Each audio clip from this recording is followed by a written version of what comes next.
Olá, estudante! Tudo bem? Eu sou Eliane, sua professora de Geografia. Essa é a nossa aula de número 19 para o 9º ano do ensino fundamental. Nós vamos falar sobre as novas configurações do mapa europeu. Eliane, novas configurações? Por quê? O mapa da Europa não foi sempre no modelo que é? Não. Até o mapa do Brasil, o nosso mapa atual, tá? Depois de constituída a República, ele foi alterado. E ele pode vir a ser alterado ainda. Depende das políticas. Tranquilo? Da administração. E nós vamos ver que ao longo da história, o mapa europeu, ele sofreu N alterações.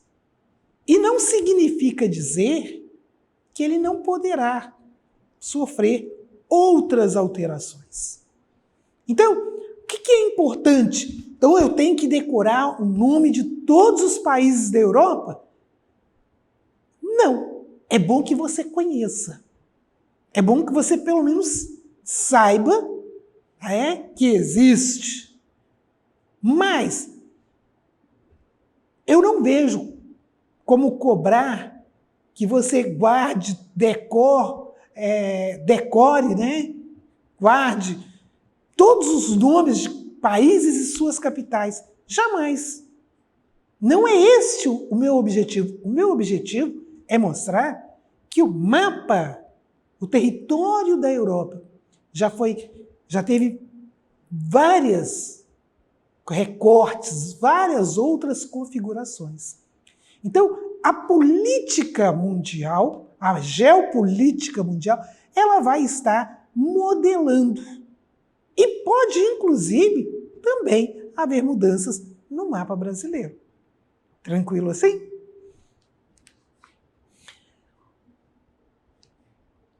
Esse mapa te chama a atenção? É o mapa da Europa. A gente fala assim, olha, é o mapa da Europa, esse mapa é chique, é fácil de saber que esse é o mapa da Europa. Olha a bota da Itália. Te ensinei agora a achar o mapa da Europa fácil no mundo, né? É só olhar a bota da Itália. Mas deixa eu te perguntar uma coisa, cadê Portugal?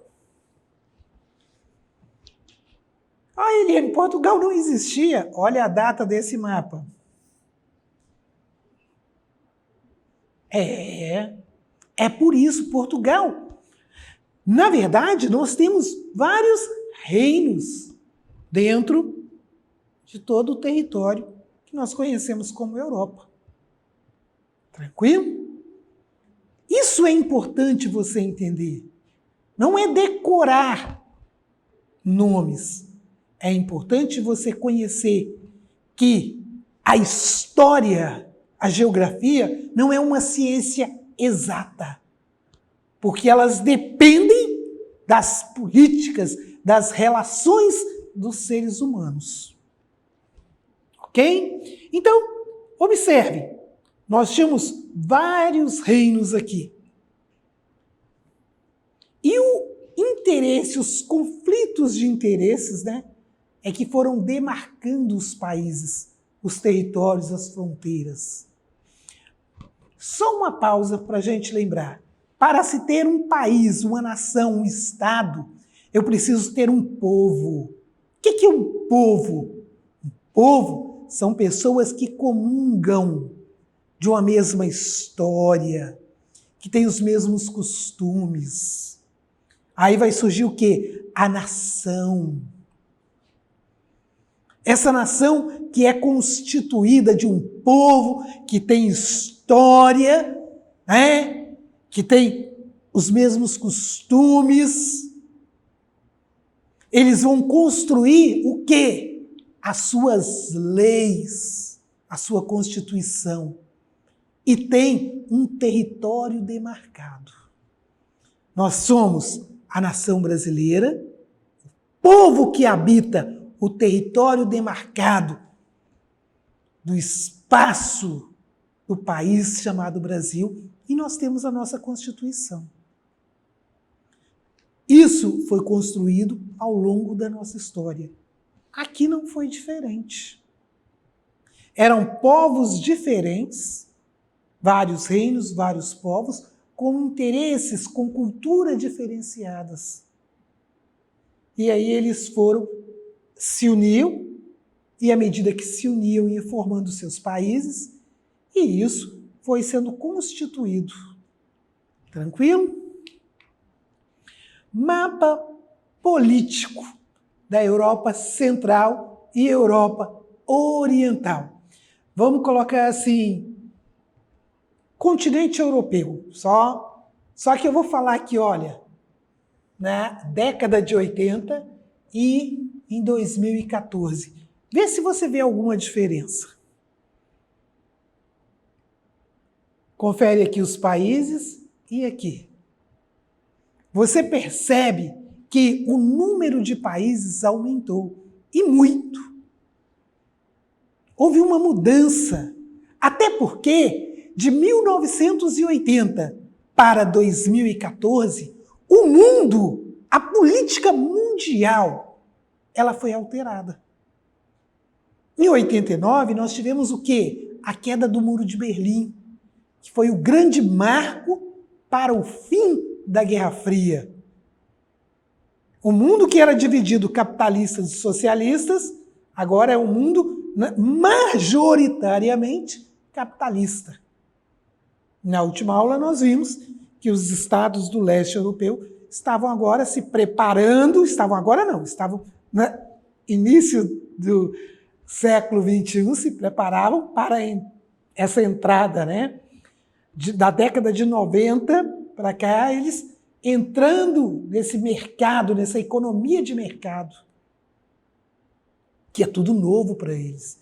E muitos países que viviam sob uma bandeira, uma única bandeira, agora têm a sua independência. E países que eram dois países se tornam um. A Alemanha, por exemplo. Não é verdade? Então, nós precisamos buscar entender que a política, ela altera as fronteiras. A geopolítica mundial, ela pode alterar as fronteiras. E isso é o que nós chamamos de as configurações do mapa.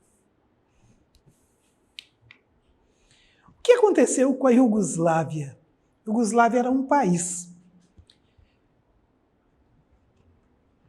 Olha aqui, de diversas etnias. Ele se desagregou, eles se separaram. Várias etnias, pela força, etnia quer dizer povo, vários povos foram obrigados a viver sobre uma única bandeira por um determinado período.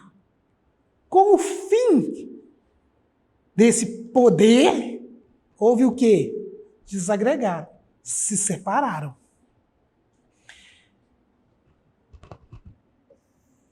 Em meio a muita guerra, muita violência, muita morte. Um prejuízo para a humanidade muito grande. Tá? De sua fragmentação surgiram, olha só, um país, e diga-se de passagem, um país pequeno, tá? Surgiram a Eslovênia, a Croácia, a Bósnia e Herzegovina, a Macedônia e a Sérvia, com duas regiões autônomas, Voivodina e Kosovo, que em 2008 se declarou independente, embora alguns países ainda não reconheçam essa independência. Isso significa dizer que tudo isso, novas modelagens na configuração ou nos contornos dos limites, nas fronteiras dos países. A Macedônia se separou pacificamente. tá? Na década de 90. Atualmente, sofre as consequências de um bloqueio imposto pela Grécia. Isso significa dizer o quê? Tá? Os conflitos de interesses. Eu costumo brincar que a geopolítica é uma grande família. Aí tem o patriarca. Morre o patriarca, vai dividir os bens. Aí cada um pega um pedaço das terras, aí depois tem os conflitos de interesses ali. Claro, isso é uma brincadeira que eu faço. Mas dê uma lida e você vai perceber que o conflito de interesse de um povo gera as guerras e sempre em uma guerra vai ter um vencido e um vencedor. Que impede, a exportação de seus produtos agrícolas. Então, isso já nos mostra uma outra coisa. A economia da Macedônia é baseada na agricultura. Ok? E a Eslovênia, ex-integrante da Federação Iugoslávia, membro da União Europeia desde 2004. É importante porque quando nós falamos de leste europeu, se imagina que todos os países entraram na CI. Não. A CI, ela é composta pelas 15 repúblicas que formavam a URSS. Muitos dos países que estavam sob a bandeira socialista, com o fim do socialismo, eles se voltaram para a União Europeia.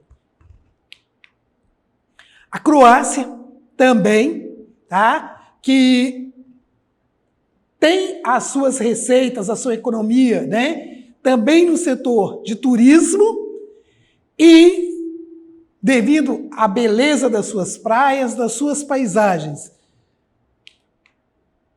Não preciso falar nada, né, pessoal? Olha só. E a Bósnia e Herzegovina, que tem a sua economia, que foi praticamente destruída no conflito, tá? Entre sérvios e croatas, e ainda, né, os bósnios muçulmanos, que compõem partes quase iguais. Estavam no mesmo território, o percentual quase igual. Então não tinha um soberano. Não tinha um que predominasse sobre eles. E essa ponte, deixa só eu apagar aqui. Essa ponte, ela tem algo interessante, nós já vimos sobre isso, tá? Ela foi destruída nesse conflito e foi reconstruída. E a ONU declarou toda essa arquitetura patrimônio da humanidade. A Sérvia sofreu também, a sua economia sofreu um impacto muito grande com um bloqueio imposto pela ONU durante a Guerra da Bósnia. Como eu disse, foram conflitos que geraram uma perda muito grande de muitas vidas. Tá? E depois disso, o país cuja maioria eram cristão ortodoxo enfrentou os conflitos em Kosovo, região de população majoritariamente albanesa. Então, muitos desses conflitos, a sua origem, tá, não foi na final da década de 80, início da década de 90. Na verdade, o seu início foi lá atrás, quando várias etnias foram obrigadas a viver sobre uma única legislação, sobre uma única bandeira. Imagina colocar 3, 4 famílias diferentes dentro de uma mesma casa. Vão gerar conflitos grandes. Agora imagina um país. Montenegro, né, e Sérvia são os remanescentes dessa federação da Iugoslávia, tornaram-se semi-independentes, com política externa e defesa comuns. Em 2006, Montenegro proclamou a sua independência plena. Se você procurar na internet, você vai achar um vídeo onde na Copa, na hora que foi tocar o hino, como nas eliminatórias da Copa, os dois países estavam juntos, tinham jogadores das duas etnias. Mas na Copa não podia entrar nenhum e nem o outro, tinha que entrar aquele time. E aí o que aconteceu? Quando tocaram o hino, salvo engano, tocaram o hino sérvio, os montenegrinos viraram as costas. Acredito que você vai encontrar alguma coisa nesse sentido na internet, algum vídeo dessa época. Então, é algo muito sério quando se trata de valores culturais. A Lituânia tem laços históricos e culturais com a Polônia, entre eles a religião católica, mas depende da Rússia para o abastecimento de combustível. Lembra que na aula anterior nós falamos da riqueza da Rússia em minerais e recursos energéticos? E ela exerce um domínio grande sobre esses países devido a essa potência. Uma foto da Lituânia. A Letônia, independente em 91, integrada à União Europeia, mais um país que deixou de ser socialista e não buscou refúgio nos seus, vamos colocar assim, vizinhos socialistas, mas buscou entrar para a União Europeia. Tá? A madeira é o principal item da economia do país, quase metade do território é ocupado por florestas, que são exploradas,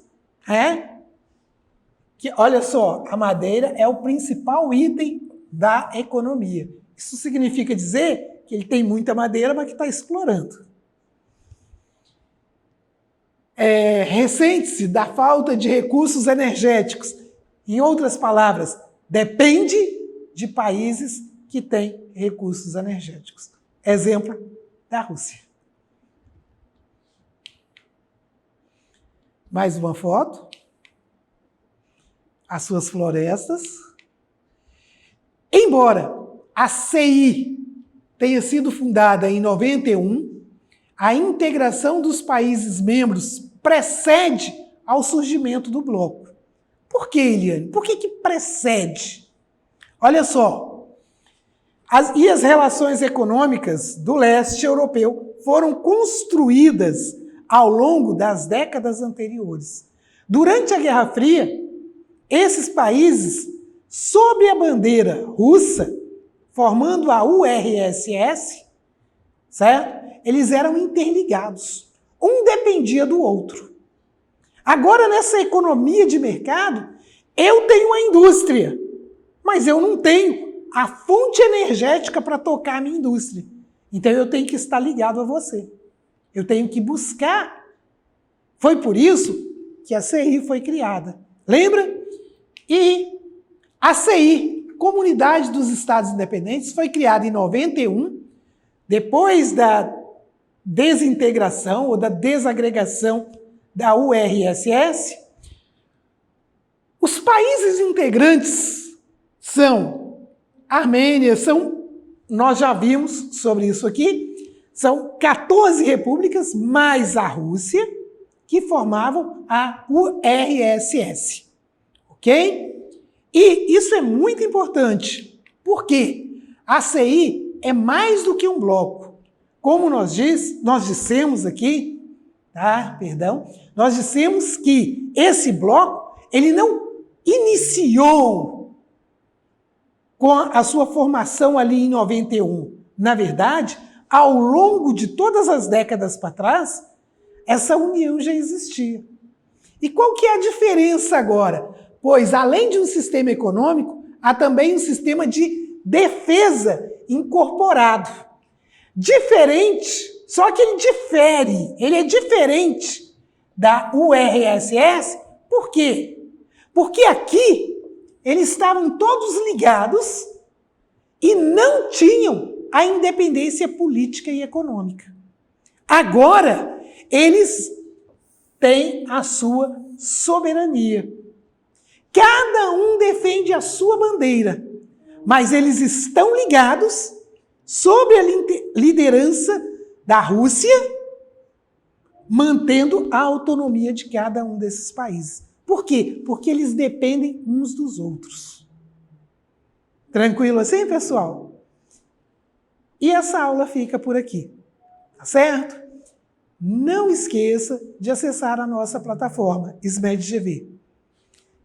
Faça as atividades, estude, entre no YouTube, no nosso canal, assista os vídeos, seja o autor da sua história, tá certo? Acesse as nossas redes sociais. Vou voltar a dizer para você, muito fácil. Aponte a câmera do seu celular para a imagem que está aí no canto da tela. Não esqueça, quando fizer as atividades, marcar que fez. Isso é muito importante. Ok? Tchau, tchau. Até a próxima.